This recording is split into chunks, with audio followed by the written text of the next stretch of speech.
Welcome to Pakistani real reaction. तो कैसे हैं आप सब? उम्मीद है आप बढ़िया होंगे, मजे में होंगे और एंजॉय कर रहे होंगे। मेरा नाम है मुदस्सिर, मैं हूं मुबश्शिर। सो गाइस, आज की वीडियो काफी ज्यादा इंटरेस्टिंग होने लगी है।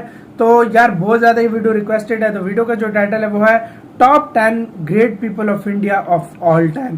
तो आज हम देखेंगे इंडिया की वो लेजेंडरी लोग जो मतलब सबसे ज्यादा ग्रेटेस्ट माने जाते हैं ऑल टाइम के। मतलब इसमें ऑल टाइम बोला गया तो मतलब सबसे ज्यादा मतलब मैं कहता हूँ ग्रेट बंदे, ग्रेटेस्ट हीरोज हैं इंडिया की ये। बिल्कुल। तो ये कौन से हैं पहले वीडियो देखेंगे, उसके बाद पता लगेगा सही से। तो जल्दी से देखते हैं। बहुत ही ज्यादा मैं खुद भी एक्साइटेड हूँ इस वीडियो के लिए। ओरिजिनल वीडियो का लिंक मिल जाएगा डिस्क्रिप्शन में। तो काउंट करते हैं 3, 2, 1 and start. Hello friends, welcome to ocean of GK. आज हम इस वीडियो में top 10 great people of India all the time यानी भारत देश की अब तक की इतिहास में टॉप 10 महान शख्सियतों के बारे में जानेंगे। भारत देश एक ऐसा देश है जिस पर अनेक महापुरुषों ने जन्म लिया और संसार को बहुत कुछ सिखाया। आज हम उन्हीं में से टॉप 10 महान पुरुषों के बारे में जानेंगे। चलिए शुरू करते हैं। इस सूची में पहले स्थान पर आते हैं भारत के राष्ट्रपिता महात्मा गांधी। गांधी जी ने अहिंसा को अपना वज्रास्त्र बनाकर भारत को 200 साल की अंग्रेजों की गुलामी से मुक्त कराया। वो ऐसे जननेता थे जिन्होंने कांग्रेस को जनसाधारण की पार्टी बना दिया। उनकी एक आवाज पर उस दौर में हजारों लाखों लोग जमा हो जाते थे। आधे अधूरे कपड़े पहने इस आदमी से ब्रिटेन के गवर्नर जनरल डरते थे। गांधी जी से भारत ही नहीं बल्कि पूरी दुनिया के लोग प्रभावित हुए। महान वैज्ञानिक अल्बर्ट आइंस्टीन ने एक बार कहा था कि आने वाली पीढ़ियों को ये यकीन ही नहीं होगा कि हार्ड मास का एक ऐसी आदमी कभी इस धरती पर चला भी था।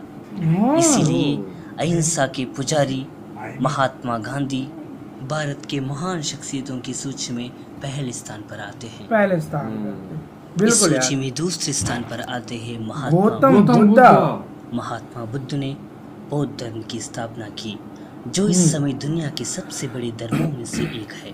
पूरी दुनिया को शांति का पाठ पढ़ाने वाले बुद्ध का बचपन का नाम सिद्धार्थ था। बुद्ध के प्रवचनों के अनुकरण से मनुष्य का जीवन सफल हो सकता है। तीसरे स्थान पर आते हैं शहीद आजम भगत सिंह। देश की आजादी के लिए हंसते हंसते अपने प्राणों की आहुति दी। महज 23 साल की जिंदगी, लेकिन कुर्बानी की कहानी इतनी बड़ी कि सदियां और युग भी कम पड़ जाए उसकी गाथा सुनाते सुनाते। भगत सिंह ने इतिहास के पन्ने पर शहादत का वो अध्याय लिखा कि जंगे आज़ादी की कोई भी कहानी उस अध्याय के बिना पूरा नहीं हो सकती। भगत सिंह स्वतंत्रता आंदोलन के सबसे प्रभावशाली क्रांतिकारी थे। आज़ादी के दीवाने भगत सिंह ने नौजवानों को सिखाया कि देश के लिए जरूरी हो तो जान पर खेल जाओ, मगर बेवजह किसी का खून मत बहाओ। चौथे स्थान पर आते हैं नेताजी सुभाष चंद्र बोस। भारत के सुनहरे रत्न थे सुभाष चंद्र बोस। सुभाष चंद्र बोस साहस, बहादुरी, राष्ट्रभक्ति के बेमिसाल प्रतीक है। दुनिया में शायद ही पहली बार ऐसा हुआ था कि अपनी देश की आज़ादी के लिए किसी नेता ने देश से बाहर जाकर एक बहुत बड़ी फौज तैयार कर ली थी। तुम मुझे खून दो, मैं तुम्हें आज़ादी दूंगा ने हर भारतीय के दिल में उत्साह उत्पन्न किया था। जंगे आज़ादी के महानायक थे सुभाष चंद्र बोस। 5वें स्थान पर आते हैं भारत के लौह पुरुष सरदार वल्लभ भाई पटेल। 15 अगस्त 1947 के दिन देश गुलामी की जंजीरों से आज़ाद हो गया था, लेकिन हमारे सामने सबसे बड़ा सवाल देश का एकीकरण का था और उस एकता के नारे को बुलंद किया सरदार वल्लभ भाई पटेल ने। दरअसल जब देश को एकता के सूत्र में पिरोए जाने की सबसे ज्यादा जरूरत थी तो लौह पुरुष के नाम से विख्यात सरदार पटेल ने सबसे महत्वपूर्ण भूमिका निभाई। इसी उपलब्धि के चलते पटेल को भारत के बिस्मार्क के नाम से सम्मानित किया गया। कोलंबिया विश्वविद्यालय की 300 वर्ष पूरे होने के उपलक्ष्य में सबसे आदर्श छात्र कौन है कहकर इसका सर्वेक्षण किया गया। तब 6 छात्रों के नाम सामने आए। उनमें प्रथम स्थान पर था एक ऐसा छात्र जो न केवल कोलंबिया विश्वविद्यालय में ही नहीं बल्कि जो विश्व भर में ममता, सहृदयता और मानवता का प्रतीक बन गया था। जानते हो वो कौन थे? वे कोई और नहीं, भारतीय संविधान के निर्माता, दलितों के मसीहा, महामहिम भारत रत्न डॉक्टर भीमराव रामजी अम्बेडकर थे। 20वीं शताब्दी के श्रेष्ठ चिंतक, ओजस्वी लेखक और स्वतंत्र भारत के प्रथम विधि मंत्री डॉक्टर B.R. अम्बेडकर का जन्म गरीब परिवार में हुआ, परंतु उन्होंने अपनी लगन और मेहनत से बहुत ऊंचाइयां प्राप्त की। उनका जीवन हमारे लिए प्रेरणादायक है। 7वें स्थान पर आते हैं स्वामी विवेकानंद, जो करोड़ों युवाओं के लिए स्फूर्तिदायक है। भारतीय संस्कृति को विश्व स्तर पर लाने में इनका बहुत बड़ा योगदान है। अमेरिका के चिकागो में आयोजित सर्वधर्म सम्मेलन में इन्होंने अपनी ओजस्वी, पांडित्यपूर्ण और दारा प्रभाव भाषण से बहुत नॉलेज भी सुना है इनके पास। हाँ भाई, उनकी वाणी में ऐसा प्रभाव था कि उनके भाषण सुनने वालों के हृदय पर वो अमीट छाप छोड़ते थे। लोक सेवा एवं मतलब भारतीय वेदांत के प्रचार के लिए उन्होंने रामकृष्ण मिशन की स्थापना किया था। 8वें स्थान पर आते हैं रविंद्रनाथ टैगोर। टैगोर दुनिया के अकेले कवि हैं जिन्होंने 2 देशों के राष्ट्रगान लिखा। नाम मैंने भी सुना है लेकिन नहीं पता किस वजह से। और बांग्लादेश का महान सोनार बांग्ला की रचना की। टैगोर पहले भारतीय एवं पहले एशियाई थे जिन्होंने नोबेल पुरस्कार प्राप्त किया। गुरुदेव के नाम से प्रसिद्ध टैगोर ने बांग्ला साहित्य और संगीत को नई दिशा दी। विश्व कवि रविंद्रनाथ टैगोर ने अपनी कविताओं से पूरी दुनिया को प्रभावित किया। ऐसा माना जाता कि दुनिया में लगभग सारे लोग सिर्फ अपने लिए जीते हैं, परंतु मानव इतिहास में ऐसा कई उदाहरण हैं जिन्होंने अपना सारा जीवन दूसरों की सेवा में लगा दी। इन महान लोगों में सबसे पहले आते हैं मदर तेरेसा। मदर तेरेसा एक ऐसा नाम है जो शांति, करुणा, प्रेम व वात्सल्य का पर्याय कहलाता है। वे अनाथों, गरीबों और रोगियों की सेवा करना चाहती थी, इसलिए उन्होंने सन 1950 में कोलकाता में मिशनरीज ऑफ चैरिटी की स्थापना की।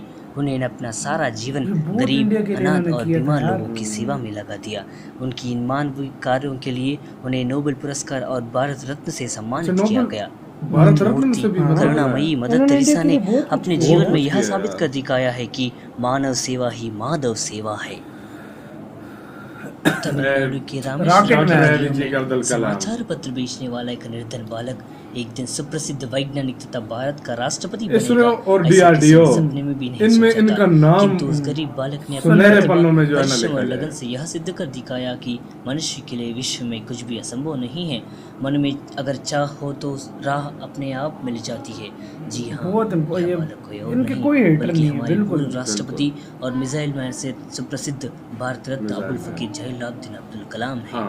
जब भी भारत में अंतरिक्ष विज्ञान और मिसाइल की बात की जाती है तो सभी के मस्तिष्क में एक ही नाम गूंजती है, वो है APJ अब्दुल कलाम। उन्होंने दुनिया के मानचित्र में भारत को जो स्थान दिलाया है उसके लिए भारतवासी उनकी ऋणी है। उन्होंने भारत को अग्नि, पृथ्वी जैसे मिसाइलों की सौगात दी। उन्होंने राष्ट्रपति के रूप में अच्छा कार्य किया, इसलिए उन्हें जनता के राष्ट्रपति कहते हैं। Thank you. Subscribe my channel to get all general. इसी के साथ तो ये वीडियो खत्म। ओरिजिनल वीडियो का लिंक मिल जाएगा डिस्क्रिप्शन में। तो यार मैं कहता हूँ वाकई यार आप इस हमसे ज़्यादा ही जानते हैं, लेकिन इन भाई ने बताया हमें कि ये 10 ग्रेटेस्ट आदमी मतलब थे जो इंसान जो गुजरे हैं, मतलब ये इंसान सिर्फ इंडिया के नहीं, ये पूरी दुनिया पे अपना असर छोड़ कर गए। पूरी दुनिया इनको अच्छे लफ्जों में याद करती है, क्योंकि पूरी दुनिया भी अपने असर छोड़ के गए हैं। और महात्मा गांधी सबको पता है अहिंसा का उन्होंने रास्ता चुना था, बगैर मतलब मारे बगैर लड़े। हाँ, बगैर। तो वो उनकी भी देखे कितना उन्होंने और आखिरकार इंडिपेंडेंस दिलाई थी।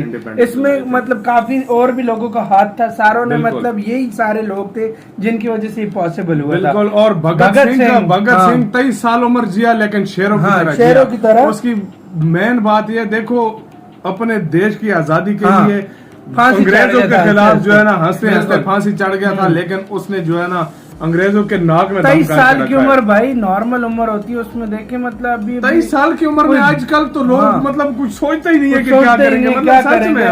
और इतना बड़ा अपना सुनहरे पन्नों में अपना नाम लिखवा आ गया वो बंदा, सुभाष चंद्र बोस। सुभाष चंद्र बोस जो कहते हैं तुम मुझे खून दो मैं तुम्हें दूंगा आजादी। उनका रास्ता था हिंसा वाला। और मतलब काफी लोग बोलते हैं कि बहुत कभी कभी ऐसा होता है कि भाई मतलब प्यार से चीज नहीं होती, वो दूसरी हाथ से करे, तो वो गुस्से वाला उनका रास्ता था। और इसकी वजह से हिटलर से मिले थे, जापान के लीडर से मिले थे, जापान जो सुपर पावर थे उस टाइम। जापान ने हाँ। इनको मतलब आर्मी इन्होंने खड़ी की थी, उनकी वजह से उनको असला वगैरह वो पहुंचाते थे, काफी मदद जापान ने की और थी फिर उसको। आजादी से 4 से 5 साल पहले वो मतलब प्लेन क्रैश हुआ था कि उसमें उनकी मतलब डेथ हो गई थी। तो भाई उसके बाद सरदार वल्लभ भाई पटेल मतलब आजादी के बाद मतलब स्टेट्स जो थे ना वो आपस में एक दूसरे के साथ मतलब नहीं रखना चाहते थे, मतलब लड़ते थे कुछ, मतलब जो मतलब यूनिटी नहीं थी। तो पूरे इंडिया को मैं कहता हूँ उन्होंने यूनिफाई आज जो है ना statue of unity, statue of unity इसी वजह से जो है ना इसका नाम रखा। तो यार मतलब ये थे बीच में doctor APJ Abdul Kalam sir, यार मैं सच में जो एटम बम देने वाले इंडिया बहुत यार इम्पोर्टेंट इंसान थे। और मैं कहता हूँ इस बंदे का एक भी हेटर नहीं है इंडिया में, इतना प्यार करते हैं। इन्होंने जो भी जितनी जिंदगी अपनी गुजारी अपने देश के लिए, अपने देश के लिए मतलब अपने पूरी जिंदगी गुजार दी।